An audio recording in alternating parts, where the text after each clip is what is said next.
Once the car's secured, one of the things you need to do is to release the handbrake when you're working on the rear brakes, because otherwise the pads will be clamped onto the brake disc, so you won't be able to remove the caliper.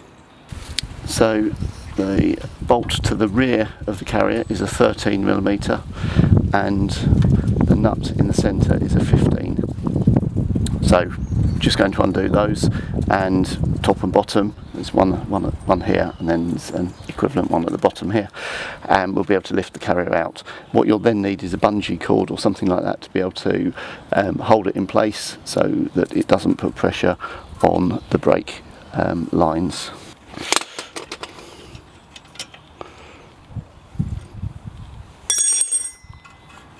That's now not connected on that side, so do the same at the bottom and we'll be able to lift the caliper out. Once the bolts are removed, it's a simple case of just using some leverage and you'll be able to lift the caliper off the disc, and the caliper will come away from the carrier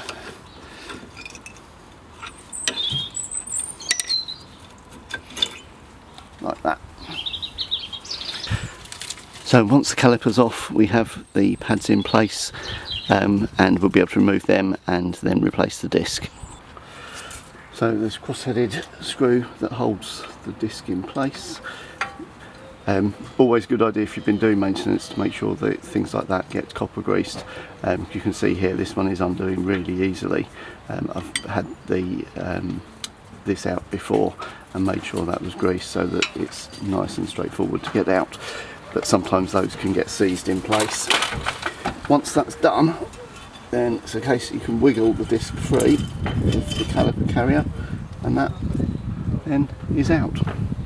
Once the old disc is out of the way, you can put the new one in, and it's a case of getting the angles right to be able to squeeze it between the carrier and then be able to put the disc in place. And you also need to you can see here that there's some grease that's come onto the pad from having handled it and put it onto the hub. What I'd always recommend is using some brake cleaner just to clean both sides of the disc to make sure it's all cleaned off and not going to cause any issues with affecting braking. What we will need to do to get the pads in is to retract the piston so that the space will actually fit the new pads. Obviously, as the piston comes out, because the pads are that much thinner, the piston compensates for that, so we need to retract it to make sure that it will fit the new pads in. Before trying to push the caliper piston back, you just need to loosen the lid of the brake reservoir, otherwise it will be you'll be pushing against a closed system and it will make it very difficult, if not impossible, to push the piston back. Making sure that you have sufficient spare headroom in there for the fluid to be pushed back from the caliper. Compress the piston back into the caliper and we'll then be able to put the pads on. But the main thing is to do that slowly, trying not to rush it. You don't want to risk tearing the rubber of the caliper. So I'm just going to clean the discs with some brake cleaner and we can then put the pads in place. Once the disc is cleaned up, you can then put the pads in and they just slide in place, making sure they sit on top of the sliders. In fact, just do one on this side, I'll show that. So you can see the sliders top and bottom, and making sure that those are smooth so you can actually move the pad, and do the same the other side. Might just need to push in the sliders at the top and bottom in order to fit the caliper back in. I'm just tightening up the 13mm bolt and making sure we have this one held so we can actually tighten it.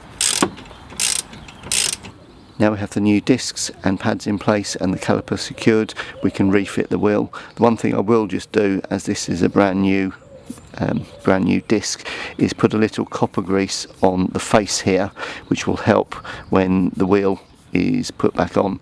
Otherwise the wheel can sometimes stick on, which can be then more of a pain to get it off. Once the wheel's on, all the bolts tightened up, we can remove the axle stand, drop the car back down and move on to the other side.